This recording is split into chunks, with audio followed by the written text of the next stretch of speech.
Tidak muncul ya. Apa gitu lah.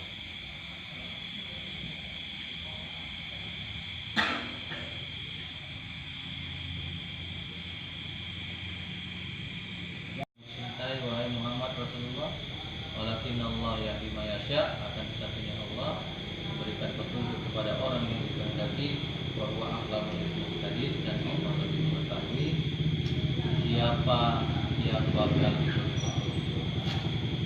mari kita sampaikan kepada junjungan kita Nabi besar Muhammad sallallahu alaihi wasallam dan apaan yang sangat kita harapkan di masa kelak nantinya, amin ya rabbal alamin. Masih dalam bulan Maulid, muliakan Allah Subhanahu wa taala. Syukur kita kepada Allah Subhanahu wa taala karena kita diberikan nabi, yaitu Nabi Muhammad sallallahu alaihi wasallam. Yang mana nabi beliau adalah nabi akhir zaman. Itu hitungannya akhir zaman, tapi sesungguhnya seluruh para nabi dan rasul itu tercipta daripada nur Rasulullah sallallahu alaihi wasallam. Semuanya tercipta daripada cahaya baginda Nabi sallallahu alaihi wasallam. Pada urutannya adalah terakhir, tapi beliau adalah Sayyidul Anbiya. Beliau mengatakan dalam satu hadis, "Ana Sayyidul Anam wala fakhra." Saya ini adalah sayyidnya seluruh manusia dan saya tidak sombong pada mereka. Dan dalam hadis yang lain, "Wa ana khatamun nabiyyin wala nabiyya ba'di." Aku ini adalah penghujung daripada penutup daripada nabi-nabi, la nabiyya ba'di, tidak ada nabi setelahku nanti, tidak ada. Maka kenapa beliau punya anak laki-laki, kemudian anak laki-lakinya meninggal ketika masih kecil? Ya, yaitu yang pertama yaitu Sayyidina Qasim, kemudian Sayyidina Abdullah juga namanya, Sayyidina Abdullah, dan satu lagi adalah Sayyidina Ibrahim, meninggal ketiganya ketika masih kecil, dan beliau hanya didampingi oleh putrinya satu yang bernama Fatimah. Sampai beliau menghapuskan nafas yang terakhir. Jamaah dimuliakan Allah, bercerita tentang baik banyak sekali, terutama para habaib yang masih mendampingi kita sekarang ini. Para habaib ini cucunya Rasul.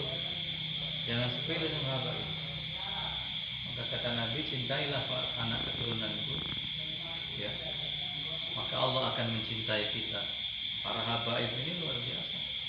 Jadi kalau ada orang hebat mau melawan habaib, itu orang hebat keblinger.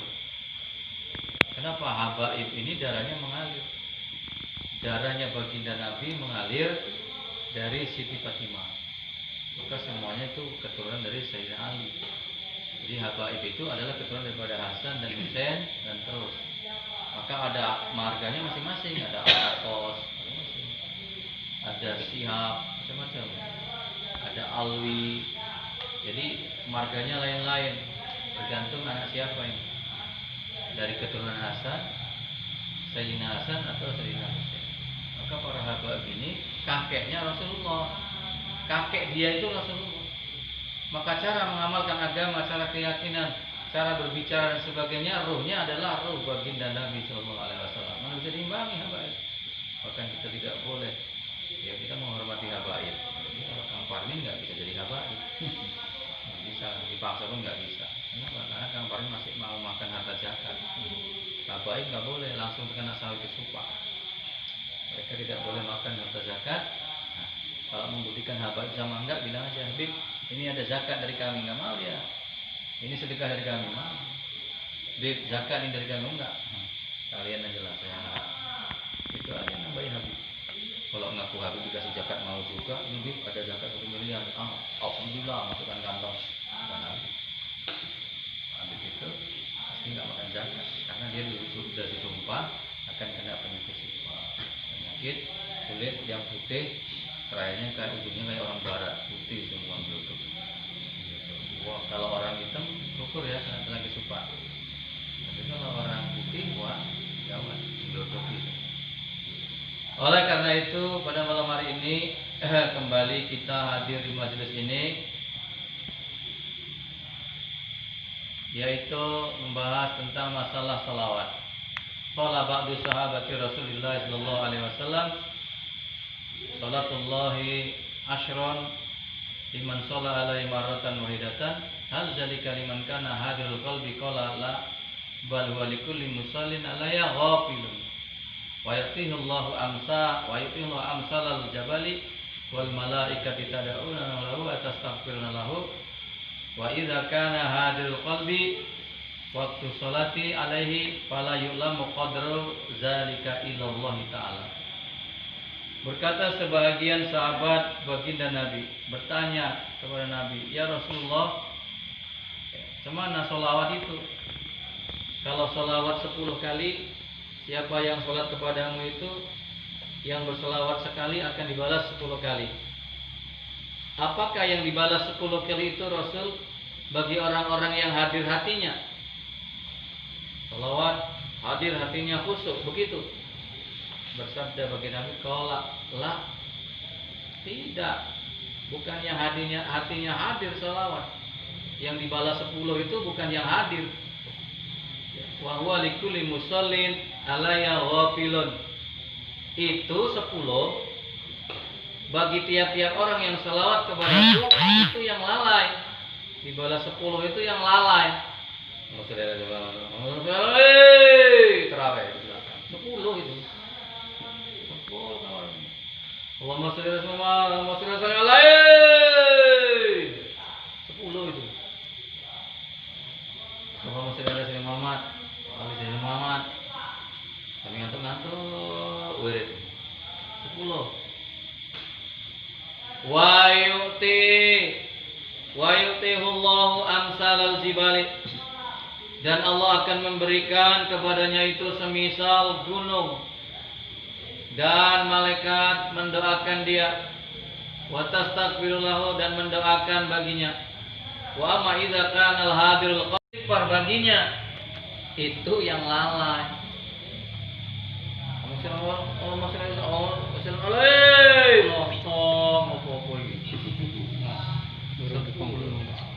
Bala 10 ini hadis sama diberi semisal gunung dan malaikat mendoakannya dan beristighfar baginya. Itu lalai.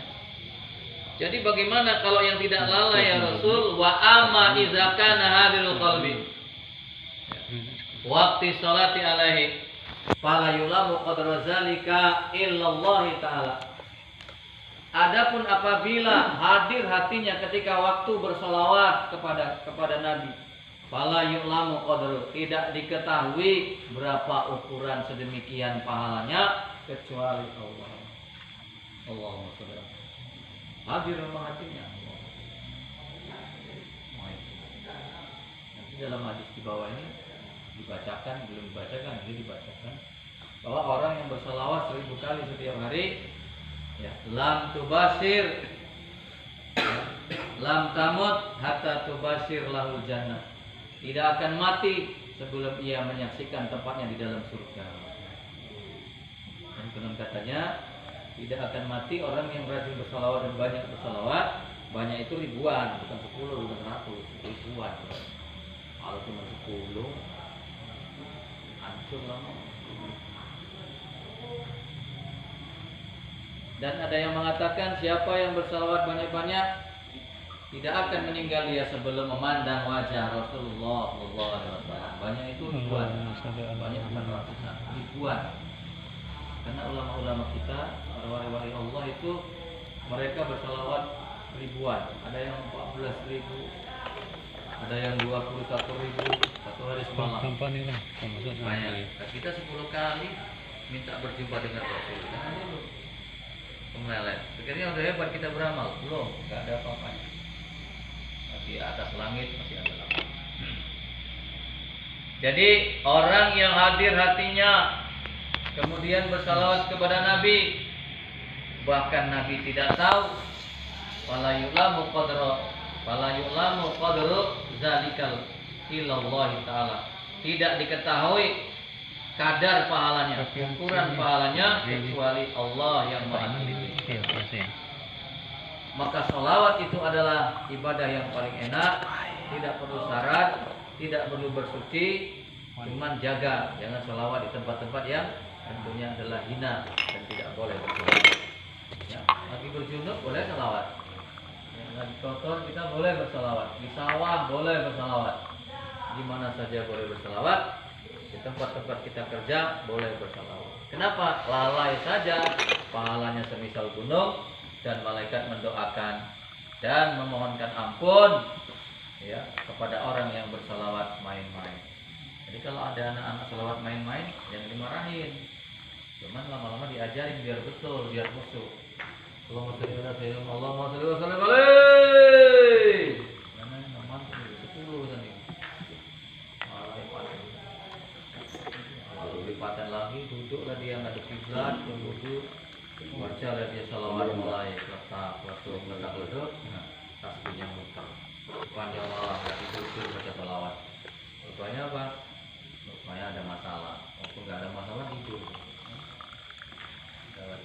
Beda kita dengan para ulama itu. Cuman itu aja. Baca bismillah kita kan jarang-jarang. Ulama baca bismillah nggak ditinggal 21.000 kali setiap malam. Seumur hidupnya itu aja yang beda kita sama dia. Kita kan malesan. Kasih amalan dulu ini ini nggak mau. Baca waqiah dia bisa. Baca yasin tiap habis subuh enggak. Itu aja bedanya kita sama orang-orang alim itu bedanya. Istiqomah mereka dalam beramal itu yang nggak bisa diimbangi, dan itulah jalan hidup mereka, istiqomah. Maka sangat tercela ketika seorang mengatakan ini pendapat ulama, mana hadisnya? Inna lillahi wa inna ilaihi raji'un. Dia mengangkat dirinya lebih hebat daripada ulama. Ulama orang kitab gede-gede di belakang ulama seperti itu, nggak nyampe memang.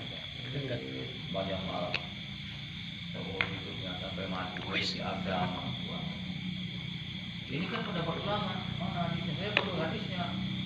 Kayak ahli hadis saja hebat sekali orang. Saya bertanya kepada seorang ulama, karena saya pernah bertanya kepada seorang guru masalah kelinci. Saya telepon dia. Itu dia orang Aceh. Ada apa ini? Saya mau tanya dia. Kelinci itu apa alasannya halal? Kenapa halal? Apa yang mau ada di kitab Marbawi? Umat panas juga telinga saya. Kalau kitab Marbawi, tengok kamu Marbawi,